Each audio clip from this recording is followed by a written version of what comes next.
Hakikat bahasa Indonesia: 2 ejaan yang disempurnakan, 3 kata, istilah, dan diksi, dan yang terakhir, yang keempat, kalimat. Selamat menyaksikan. Hakikat bahasa Indonesia. Sejarah perkembangan bahasa Indonesia sejak tanggal 28 Oktober 1928 hingga kini kita beri nama bahasa Indonesia, termasuk informasi yang menyangkut bahasa awal perkembangannya. Dikarenakan tidak semua abad pada rentang waktu tersebut memiliki data tertulis yang dapat dijadikan bahan untuk mengetahui awal perkembangan bahasa Indonesia. Bahasa Indonesia pada abad ke-7-9.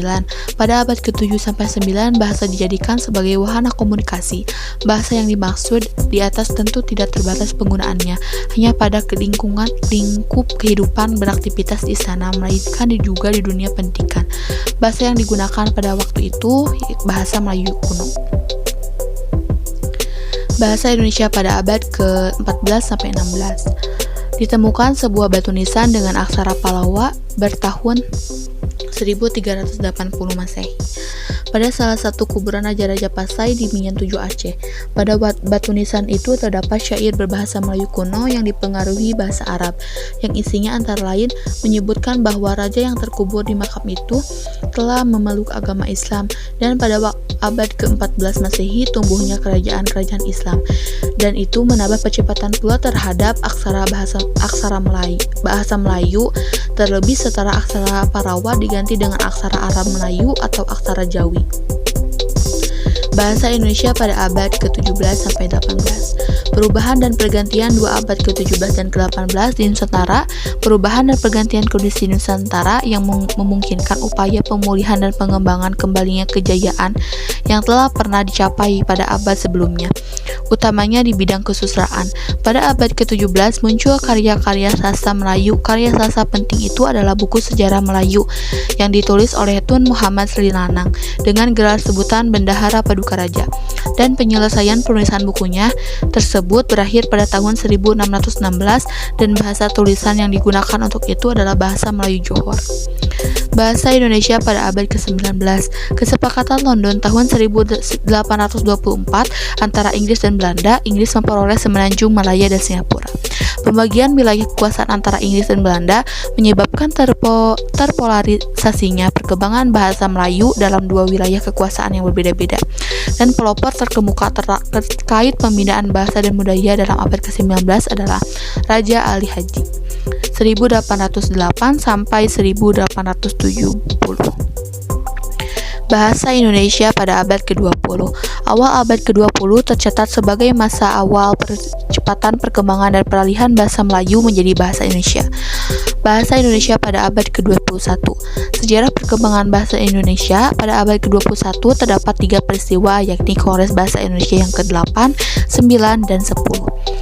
Dan Kongres Bahasa Indonesia yang ke-8 berlangsung di Jakarta pada tanggal 14 sampai dengan 17 Oktober 2003.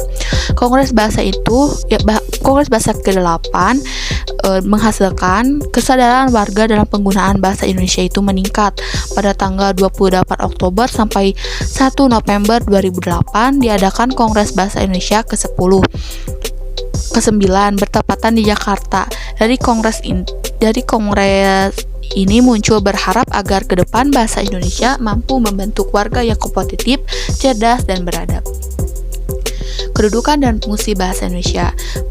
Satu, kedudukan bahasa Indonesia.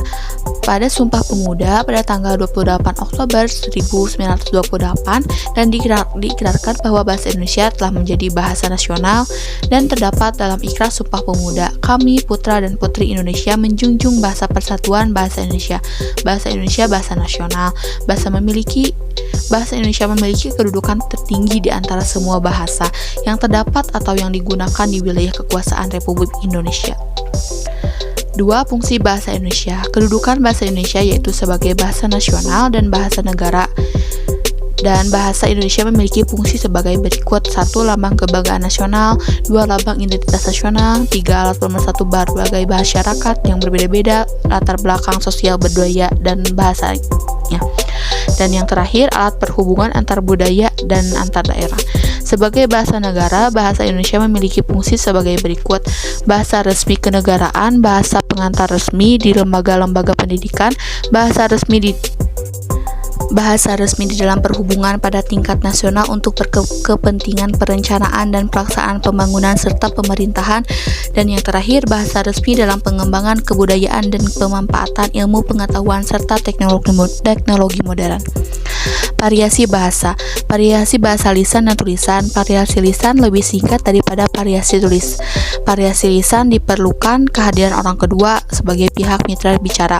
Konteks situasi yang diantaranya termasuk tempat, waktu, keautentikan informasi atau pesan-pesan dalam variasi tulisan. Dan ini adalah contoh-contohnya variasi lisan dan variasi tulisan. Variasi bahasa resmi dan tak resmi. Variasi resmi dalam hubungan ini dapat diidentikan dengan bahasa baku, dan variasi tak resmi mengacu kepada bahasa non baku yang timbul karena adanya perasaan akrab di antara berbicara dan kawan bicara.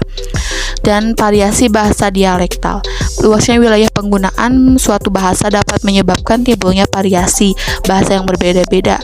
Wilayah penggunaan ini tercatat amat luas dari Sabang sampai Merauke.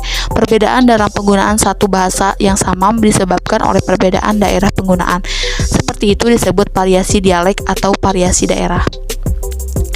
Bahasa kaum terpelajar. Pemakaian bahasa Indonesia juga diwarnai oleh tingkat pendidikan penuturannya. Dapat dilihat bahwa bahasa Indonesia yang digunakan oleh orang terpelajar berbeda-beda dengan bahasa Indonesia yang digunakan oleh orang yang kurang terpelajar atau tidak berpendidikan. Dan ini adalah contohnya variasi terpelajar dan variasi kurang terpelajar. Variasi bahasa bidang khusus. Bidang yang digeluti masing-masing penuturan dalam kehidupan seperti bidang hukum, ilmu pengetahuan, dan teknologi, pertanian, seni, budaya, politik, perdagangan, agama, olahraga, dan lain-lain. Variasi baku dan tidak baku. Variasi baku adalah variasi bahasa yang oleh sebagian besar warga masyarakat penuturannya dijadikan sebagai model acuan bahasa yang digunakan. Variasi tidak baku adalah variasi bahasa yang menyimpang dari variasi baku. Ada 4 hal yang menjadi ciri variasi baku. 1. Dinamis. 2. Seragam. 3. Kemantapan. 4. Cendekia. Variasi baku tulis dan baku lisan. Variasi baku tulis adalah dasar untuk menyebut bahasa yang digunakan. Bahasa Indonesia yang baik dan benar. Agar kalimat itu memberi efek yang baik, perlu perbaikan dengan membeli satu kata pengganti yang tidak memberi efek buruk bila digunakan dalam konteks yang sama. Sebutan bahasa yang benar mengacu kepada bahasa yang menerapkan kaidah berlaku secara konsisten. Ejaan yang disempurnakan. Ejaan yang pernah berlaku di Indonesia. 1. Ejaan Van O. Huijsen. Pada tahun 1901 ditetapkan ejaan bahasa Melayu dengan huruf Latin yang disebut dengan ejaan Van O. Huijsen. Ejaan Soewandi. Pada tanggal 19 Maret 1947, ejaan Soewandi diresmikan dan diberi julukan Ejaan Republik. Dan yang ketiga, ejaan Melindo. Pada akhir tahun 1959, Sidang Pemutusan Indonesia dan Melayu Slamet Mulyana Syekh Nasir bin Ismail Ketua menghasilkan konsep ejaan bersama yang kemudian dikenal dengan ejaan Melindo, Melayu Indonesia. Perkembangan politik selama bertahun-tahun berikutnya antara Indonesia dengan Malaysia mengurungkan peresmian ejaan ini. Ejaan yang keempat, ejaan bahasa Indonesia yang disempurnakan (EYD). Pada tanggal 16 Agustus 1972, Presiden Republik Indonesia meresmikan pemakaian ejaan bahasa Indonesia. Berdasarkan keputusan Presiden No. 72 tahun 1972, Departemen Pendidikan dan Kebudayaan menyebarkan buku kecil yang berjudul Pedoman Ejaan Bahasa Indonesia yang disempurnakan sebagai patokan pemakaian ejaan itu. Komponen ejaan. 1. Pemakaian huruf abjad, huruf vokal, huruf konsonan, huruf diftong. 5. Gabungan huruf konsonan. 6. Huruf kapital. 7. Huruf miring. Yang 8. Huruf tebal. Penulisan kata. 1. Kata dasar. 2. Kata turunan. 3. Bentuk ulang. 4. Gabungan kata. 5. Suku kata. 6. Kata depan, di, ke, dan dari. 7. Partikel. 8. Singkatan dan akronim. 9. Angka dan bilangan. 10. Kata ganti ku, kau, ku, mu, dan nya. Kata si dan sang ditulis terpisah dari kata. Pemakaian tanda baca, ada tanda titik, tanda koma, tanda titik koma, tanda titik dua, tanda hubung, tanda pisah, tanda tanya, tanda seru, tanda elips, tanda petik tunggal, tanda kurung siku, tanda garis miring, tanda penyingkat atau apostrof. Penulisan unsur serapan. Dalam perkembangannya, bahasa Indonesia menyerap unsur dari berbagai bahasa, baik dari bahasa daerah maupun dari bahasa asing, seperti Sanskerta, Arab, Portugis, Belanda, Cina, dan Inggris. Berdasarkan taraf integrasinya, unsur serapan dalam bahasa Indonesia dapat dibagi menjadi dua kelompok besar. Pertama, unsur asing yang belum sepenuhnya terserap ke dalam bahasa Indonesia. Yang kedua, unsur asing yang penulisannya dan pengucapannya disesuaikan dengan kaidah bahasa Indonesia. Kata, istilah, dan diksi. Kata dan istilah. Pengertian kata menurut sudut pandang fonologi. Kata dapat dirumuskan sebagai bentuk ligual yang memiliki urutan fonem yang tetap.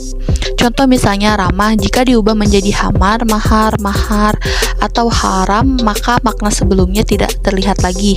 Pengertian istilah. Istilah dapat diartikan sebagai kata atau gabungan kata yang memiliki makna khusus dan penggunaannya terbatas pada ranah kegiatan atau bidang keilmuan tertentu.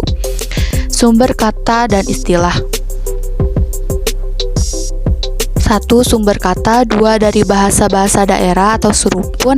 3. Dari bahasa asing. 4. Dari bahasa Sanskerta. 5. Bahasa Arab, Parsi, dan Tamil. 6. Bahasa Belanda, Inggris, dan Portugis. 7. Bahasa Cina, Latin, dan Italia. Sumber istilah dari bahasa Indonesia atau bahasa Melayu. 2. Dari bahasa daerah atau serumpun. Diksi atau pilihan kata. Pengertian diksi. Diksi atau pilihan kata adalah kemampuan memilih satu kata yang tepat di antara sejumlah kata bersinonim untuk digunakan dalam konteks tertentu. Relasi makna.